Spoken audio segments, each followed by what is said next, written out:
Hello, welcome back. Nick here, and we're continuing our dramatic reading of The Giver by Lois Lowry. It's been a little while.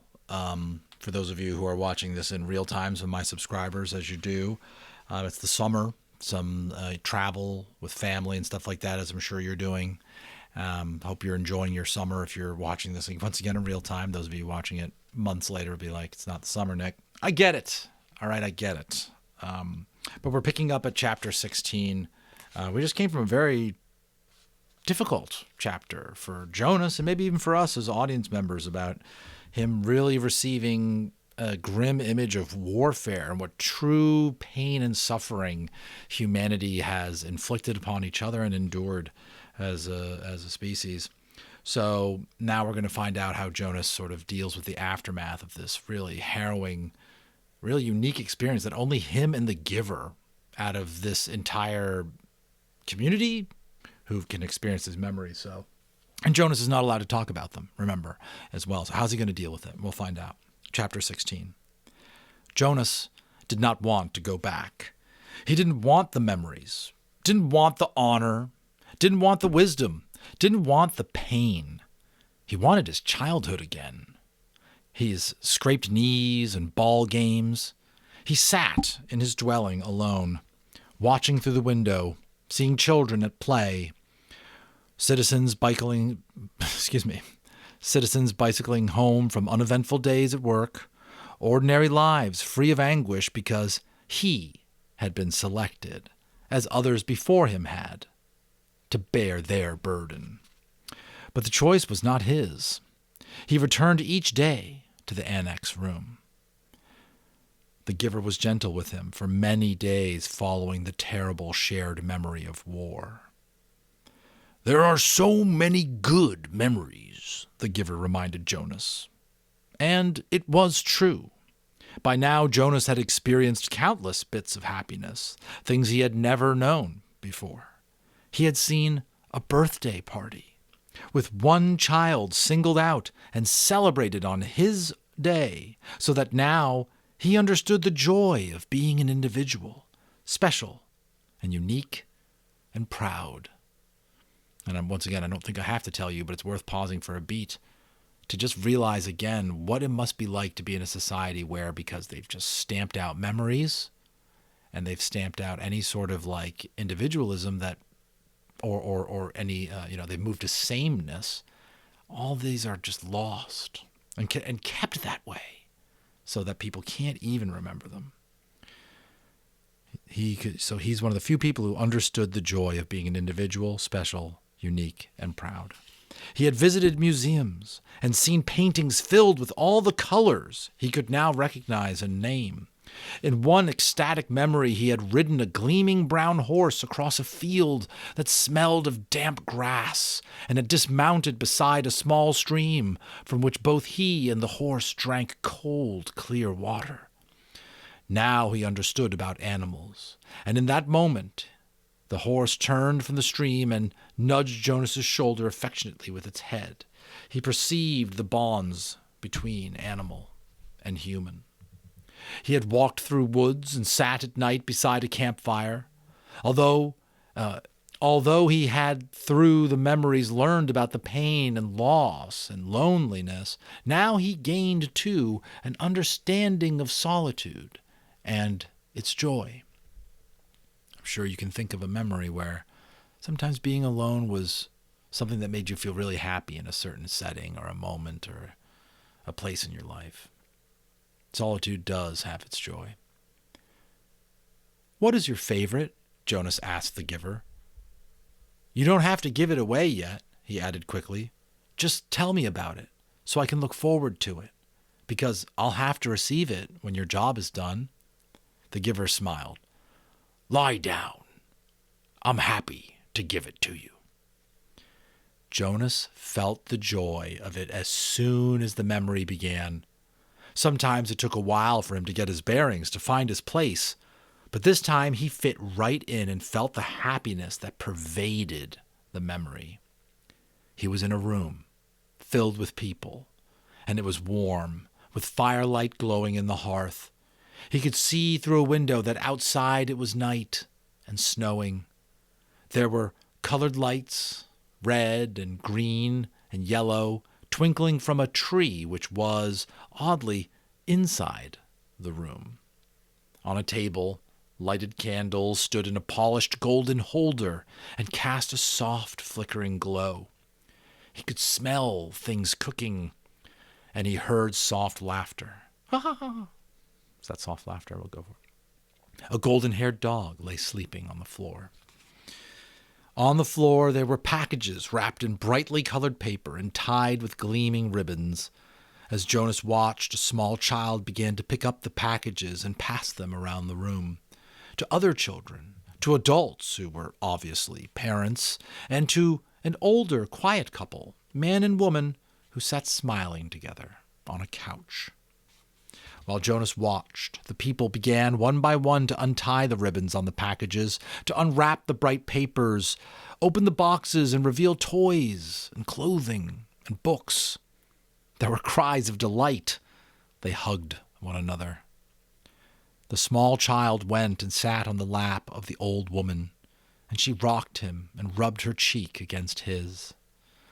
Jonas opened his eyes and lay contentedly on the bed, still luxuriating in the warm, comforting memory. It had all been there, all the things he had learned to treasure. "What did you perceive?" the giver asked. "Warmth," Jonas replied, "and happiness, and, let me think, family, that it was a celebration of some sort, a holiday, and something else. I can't quite get the word for it." "It will come to you." Who were the old people? Why were they there? It had puzzled Jonas, seeing them in the room. The old of the community did not ever leave their special place, the house of the old, where they were so well cared for and respected. "They were called grandparents." Grandparents? "Grandparents. It means parents of the parents, long ago." Back and back and back? Jonas began to laugh. So actually, there could be parents of the parents of the parents of the parents? The giver laughed too. "That's right. It's a little like looking at yourself in a mirror, looking at yourself, looking in a mirror." Jonas frowned. "But my parents must have had parents. I never thought about it before. Who are my parents of the parents? Where are they?" "You can go look in the Hall of Open Records. You'd find the names. But think, son, if you apply for children, then who will be their parents of the parents? Who will be their grandparents?" "My mother and father, of course." "And where will they be?" Jonas thought. "Oh," he said slowly. Excuse me. "When I finish my training and become a full adult, I'll be given my own dwelling. And when Lily does, a few years later, she'll get her own dwelling, and maybe a spouse, and children if she applies for them. And then mother and father—" "That's right." "As long as they're still working and contributing to the community, they'll go and live with the other childless adults, and they won't be part of my life anymore. And after that, when the time comes, they'll go to the house of the old," Jonas went on. He was thinking aloud. "And they'll be well cared for and respected, and when they're released, there'll be a celebration." "Which you won't attend," the giver pointed out. "No, of course not. Because I won't even know about it. By then I'll be so busy with my own life. And Lily will too. So our children, if we have them, won't know who their parents of parents are either." "It seems to work pretty well that way, doesn't it? The way we do it in our community?" Jonas asked. "I just didn't realize there was any other way, until I received that memory." "It works," the giver agreed. Jonas hesitated. "I certainly like the memory, though. I can see why it's your favorite. I couldn't quite get the word for the whole feeling of it. That feeling that was so strong in that room. Love, the giver told him. Jonas repeated it. Love. It was a word and concept new to him. They were both silent for a minute. As almost we can be silent, like it's a young adult book, but oh my gosh, wrestling with a world where the concept of love was not just removed as a concept, but actually probably like medicated and just like stamped out of a whole society is just super intense to think about. Love, it was a word and concept new to him. They were both silent for a minute. Then Jonas said, Giver? Yes? I feel very foolish saying this. Very, very foolish. No need. Nothing is foolish here. Trust the memories and how they make you feel. Well, Jonas said, looking at the floor, I know you don't have the memory anymore because you gave it to me. So maybe you won't understand this. I will.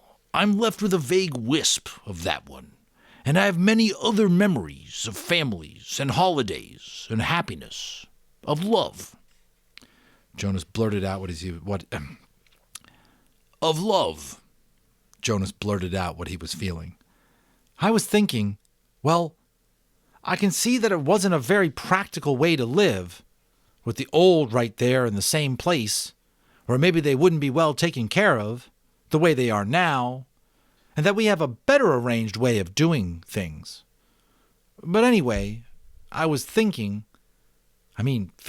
actually, that it was kind of nice then, and that I wish we could be that way, and that you could be my grandparent.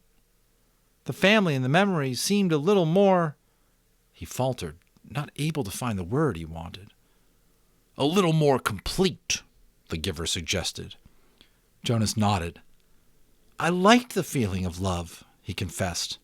He glanced nervously at the speaker on the wall, reassuring himself that no one was listening. Because once again, in that society, that's something you'd have to fear.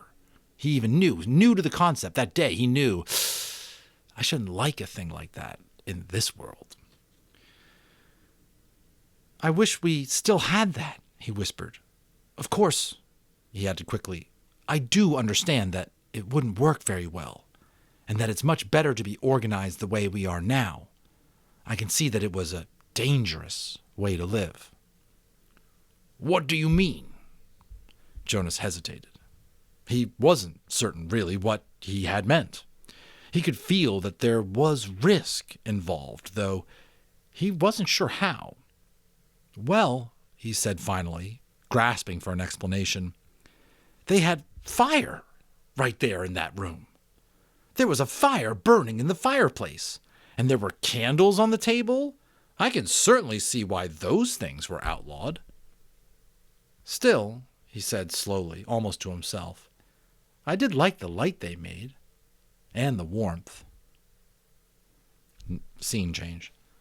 Father, Mother, Jonas had tentatively asked after the evening meal.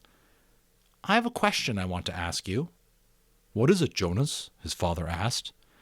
He made himself say the words, though he felt flushed with embarrassment. He had rehearsed them in his mind all the way home from the annex. Do you love me? There was an awkward silence for a moment. Then father gave a little chuckle. Jonas, you, of all people, precision of language, please. What do you mean? Jonas asked. Amusement was not at all what he had anticipated. Your father means that you used a very generalized word, so meaningless that it's become almost obsolete, his mother explained carefully. Jonas stared at them. Meaningless? He had never before felt anything as meaningful as the memory.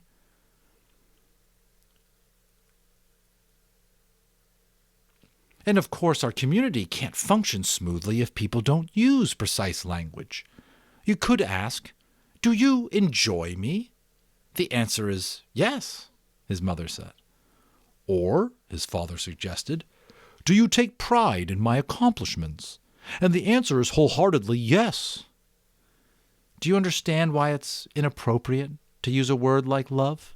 His mother asked. Jonas nodded. Yes, thank you. I do, he replied slowly. It was his first lie to his parents. Still in the same chapter, moving along, different scene. Gabriel, Jonas whispered that night to the new child. The crib was in his room again. After Gabe had slept soundly in Jonas's room for 4 nights, his parents had pronounced the experiment a success, and Jonas a hero. Gabriel was growing rapidly now, crawling and giggling across the room and pulling himself up to stand. He could be upgraded to the nurturing center, Father said happily, now that he slept. He could be officially named and given to his family in December, which was only 2 months away. But when he was taken away, he stopped sleeping again and cried in the night.